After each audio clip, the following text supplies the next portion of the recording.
दिनैहाय जोंनि बेंटल आन्चलिक एबसुनि सिङाव थानाय गंसेल' नायल' जाल' गियाननि फुंखा सोरजिगिरि बेंटल कलेजनि जे 2026 आरो 27 बे बोसोरसेनि गोदान मावसोमनि बिबानगिरि जोङो दिनैहाय सायख'नानै बिबान गथायनाय जाबाय। जोङो दिनैहाय गोजाम आफादखौ सिफायनानै गोदान आफादगिरि हिसाबैहाय फोथायसाद बसुमतारी बिथांखौ जोङो आफादगिरि हिसाबै नाजावनानै लाबाय। लोगोसे गाहाय नेहाथारि हिसाबै खोरोमदाव बसुमतारी बिथांखौ जोङो मोननो हाबाय। बिथांमोननि लिडारशिपआव बेंटल कलेज इउनि एबसुखौ मोजाङै दैदेनलांनो थाखाय जोङो मोनसे गोख्रों टिम जोङो दानानै लानो हाबाय। आवगायावबो गोजाम आफादा गावसिनि मावनांगौ बिबानखौ मोजाङै मावलांबाय।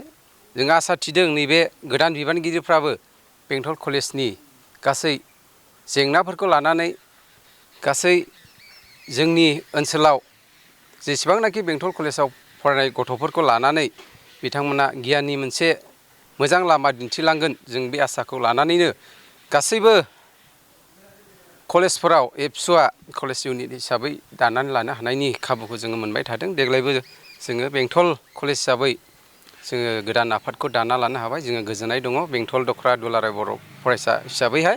गथ'साफोरखौ ओरैनो बिबानफोर दोननाय जादों?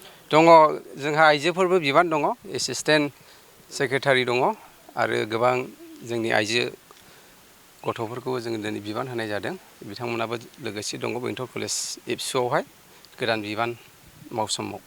गिबियावनो आङो आंनि गोसो गोरबोनिफ्राय मिडिया नोंथांमोननिसिम आं साबायखर बावहरग्रोदों।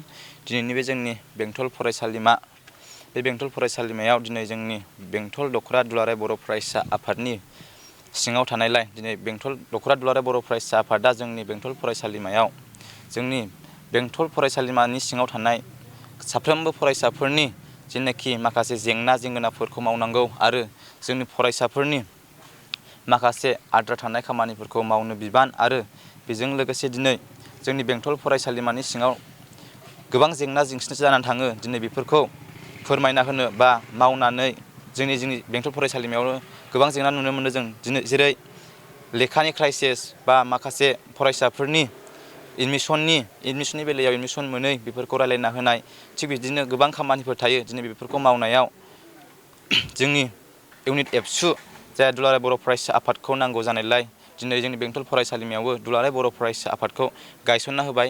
दा गायसनना होनायाव आं दिनै जोंनि बेंटल फरायसालिमायाव गाहाय नेहाथारि बिबानखौ मोननानै दिनै बिबानजों लोगोसे गासैबो खामानिखौ मावलांनो थाखाय आवगायदों। बेजों लोगोसे दिनै जोंनि बेंटल फरायसालिमायाव आंजोंनो गोबां लोगोफोर, जों गासै 27 जन मेम्बार्स जेनाखि बिबान लानानै पर्टफलिय'खौ लानानै जों दिनै बेंटल फरायसालिमानि खामानिखौ मावनो आवगायदों। जे दिनैनि इउनिट एबसु होननानै बुङोब्ला जों जोंनि दुलाराय बर' फरायसा आफाद होननानै बुङोब्ला माखासे गोबां खामानिफोर मावनांगौ थायो। जेरै जों नुनो मोनो गोबां इउनिटफ्रा बा गोबां आनसलिकफ्रा गोबां डिस्ट्रिक्टनि जे दुलाराय बर' फरायसा आफादा दिनै मोनसेल' खामानिखौ मावा।